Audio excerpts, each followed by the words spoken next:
The conference finals starts today, and it's about to get interesting around here. I want to look at the X factors in each series and have some bold predictions specifically for the Knicks and Pacers series. We're going to get into all and more right after this. Welcome to the number one place for your daily basketball news and analysis, NBA Central.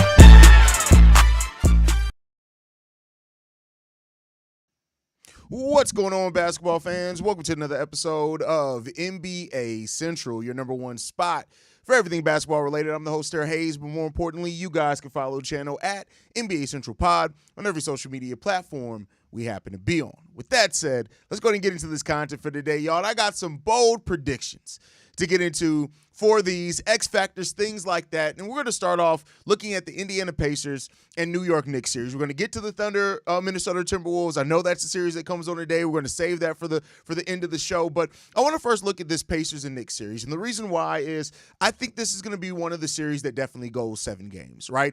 I don't know if the Minnesota Timberwolves and Thunder go that way. I hope so. But I do think the Pacers and the Knicks have the chance to do that. When you look at the pace that the Indiana Pacers play with, it's going to be something that the Knicks are going to really have to try to match. And they're going to have to try to be intentional about how they match the pace that's done in that series, right? I also think that the Pacers are a team that gets more physical than the New York Knicks more regularly. And if this turns into one of those physical, old school style series, I think that actually plays into the hands of the Indiana Pacers a little bit better than it does the New York Knicks, right? And so when you look at over the course of this series, I think Jalen Brunson and the way that he's able to push the pace and Tyrese Halliburton are, of course, going to be the ones in the matchups that you look for. But then who else steps up? Karl-Anthony Towns is going to be really important in this series, right? When you look at that perimeter rotation that they have with Mikal Bridges and OG Anunoby and Josh Hart is going to be really important in this series as well to see who really steps up in that series and plays at the level that they're able to play with, right? This is going to be one of those series that I think coaching is going to matter as well. Tom Thibodeau, Rick Carlisle, those are two really good coaches that I think have coached really good series so far in this playoffs. And that's going to be the important things in this one, right? I think Tyrese Halliburton and Jalen Brunson, I see each of them hitting game winners in this series. I think that they're both going to hit some buckets that clinch this series for their team. And if that happens, it's going to be like, all right, how do you match that, right? This is going to be one of those series that I think who sets the tone in game one is going to be hugely important. Who sets that tone in game one is going to be very, very, very important.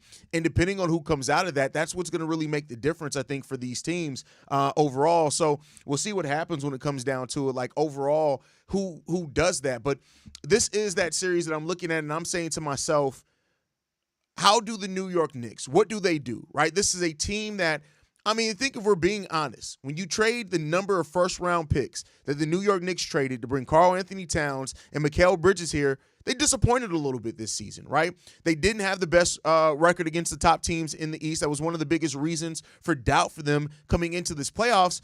But they've really played much better than that and have quieted a lot of those questions in the way that they've played in this playoff series. And I think that they're the team that you look at and see if it just crescendos, if it just keeps building and building and building and building. And as it keeps building, are they playing their best version of basketball by the end of this conference finals, right?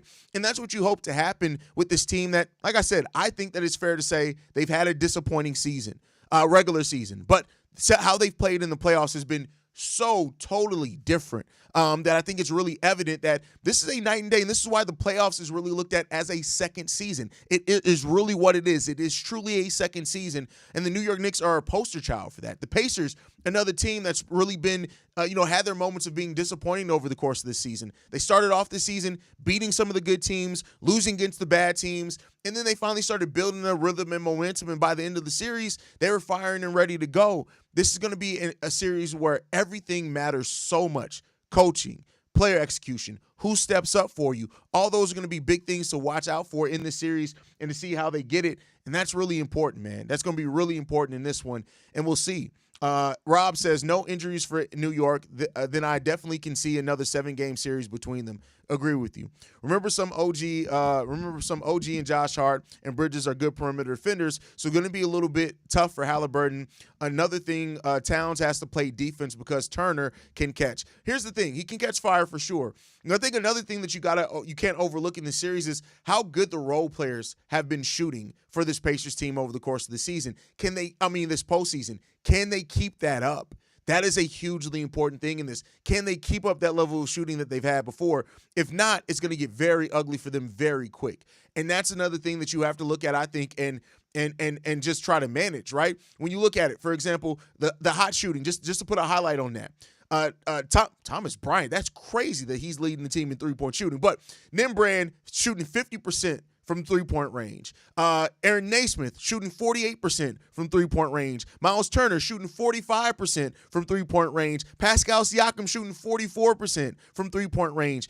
Those are percentages that are going to be very difficult to keep up in a playoff series. And it's been amazing that they've been able to keep it up so far in the playoffs, right? You have to look at that shooting. Does that slow down a little bit, especially with the perimeter defense that the New York Knicks are going to be able to throw at them? If it does, that can throw off their whole offensive balance, right? So for the Pacers, you're looking at pace. Pace is going to be a huge important thing here. Can they keep up that pace and force the New York Knicks to play with their pace? Because at that point, you're looking at Brunson, you're looking at Karl Anthony Towns, you're looking at that. And I think that's going to be what really kind of dictates this series. The physicality, the pace, who keeps up hot shooting. That's going to be an important thing when you look at some of the pillars that really can make this series be a 7-game series. That's going to be really telling. But I think you have to set the tone here in game one. And whoever sets that tone, I think, is going to have the best chance to win this series, whether it's a tone of physicality, whether it's a tone of whatever it is, defense stepping up on the perimeter, whatever it is, you're going to need those guys to really step up for these teams for them to be able to catch that fire, right? This New York Knicks versus Indiana Pacers matchup is going to come down to coaching and execution. Great point there, because it's not just about playing with pace. It's also about how well you execute in that pace. Any team in the NBA can play fast, but are you able to eliminate the sloppiness while playing fast? And that's what's going to be important here. Like, we know that the Pacers can play with amazing pace. The Knicks can match that, but they get a little bit more sloppy when they play with a quicker pace, right? They want to slow it down. They want to muddy it up. The New York Knicks would love for this series to be one of those series where several games, it's like 98, 101 points scored, and that's what wins you the game, right? So it's going to be a fun series to watch. I think this is going to be the one series out of this conference finals that I'll say is probably going to go 7 games if I had to bet on it, because I just see this being a really big chess match back and forth for the entirety of this series. Who comes out on top? I think it's about who's able to make those adjustments, which coach is able to step up a lot for their respective teams as well. Don't overlook the coaching. But then the next game that we're getting into as well is of course, the next series, I should say, the Minnesota Timberwolves, the OKC Thunder.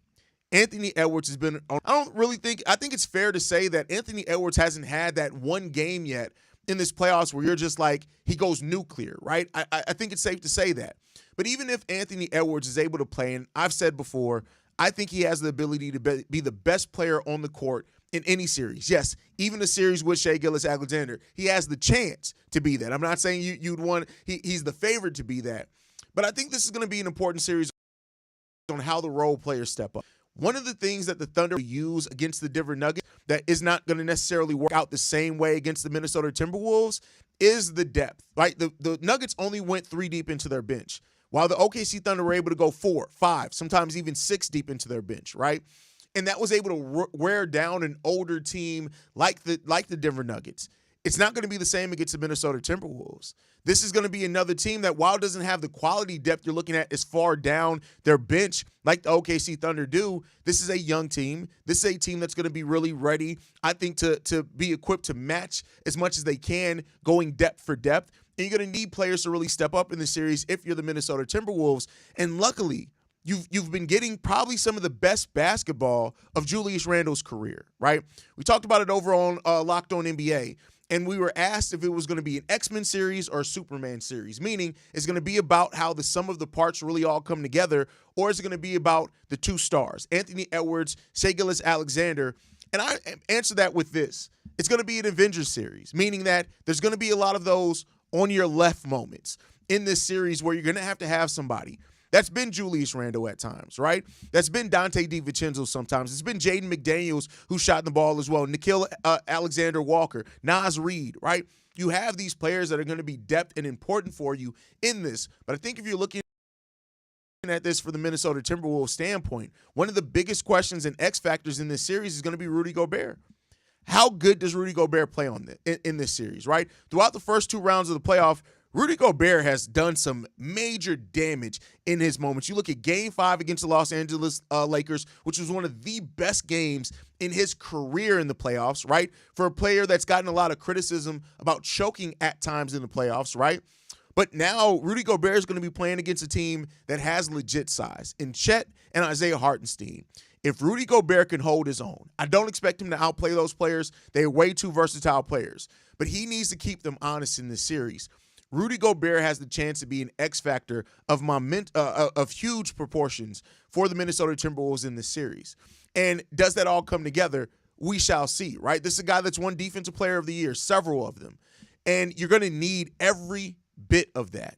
If the Thunder go 5 out, and Chet Holmgren's at the 5, right, which completely opens up the offense, it's going to be up to how Chris Finch schemes it, but how well Rudy Gobert plays. If you go to the lineup with Anthony Edwards, Dante DiVincenzo, Julius Randle, Naz Reid, and Rudy Gobert, or even McDaniels lineup where you're playing you're playing Julius Randle at that point as the 5 or Naz as the 5, that's a lineup that has a net rating of plus 34.6 in 49 minutes played in this playoffs.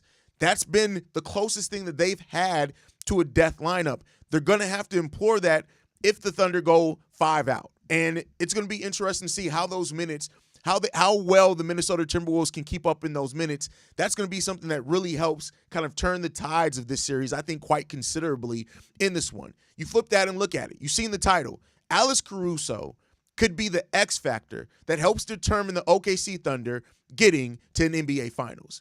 Now, he's not the only one. Cason Wallace, who we've seen absolutely go off offensively and defensively for this team at times in this playoffs. He's also, of course, an X factor for this team. Lou Dort could be an X factor for this team.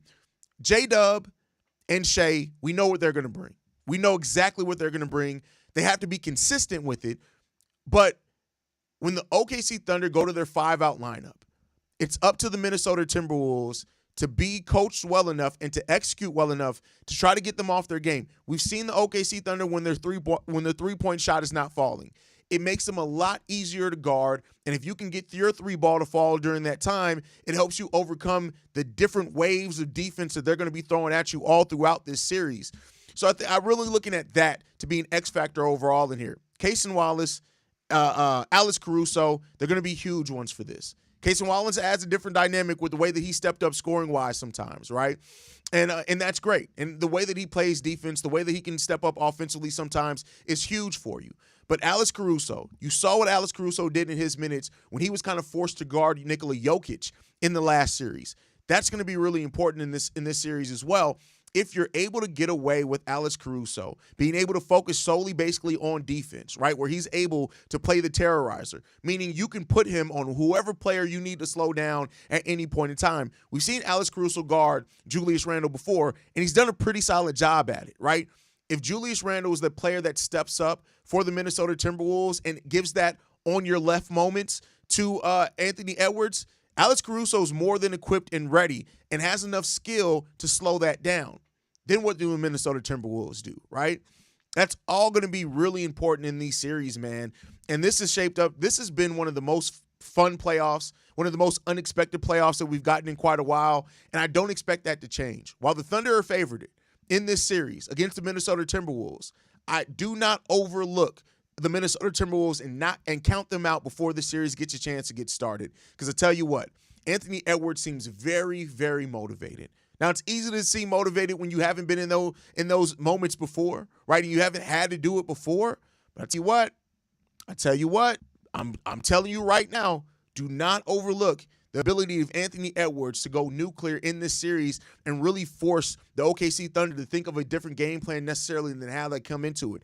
And if he gets help, if any of those guys that we mentioned coming off the bench, the role players in this team, give him consistent help, whether it's each and every game, everybody does a little something, or it could be one of those things where a different role player steps up each game to give Anthony Edwards some help, it could turn the tides of this series, man. So game 1 tonight, Minnesota Timberwolves, OKC Thunder, going down 8:30 p.m. Eastern time. Let's see who can come out of this one on top. Let me know your guys' predictions down below, whether you're watching live or after the fact. We'd love to hear who you have coming out in these series, respectively, in each conference finals. But that's my time for today. Make sure you guys are following us at NBA Central Pod. You send us any feedback, questions, comments, concerns, NBA Central Show at gmail.com. And then lastly, if you want to leave a text message and our voicemail for the mailbag, 773-270-2799. We're the number one spot for everything basketball related. I'll see you guys the next time I feel like making a video. Pie tomorrow. Peace, y'all.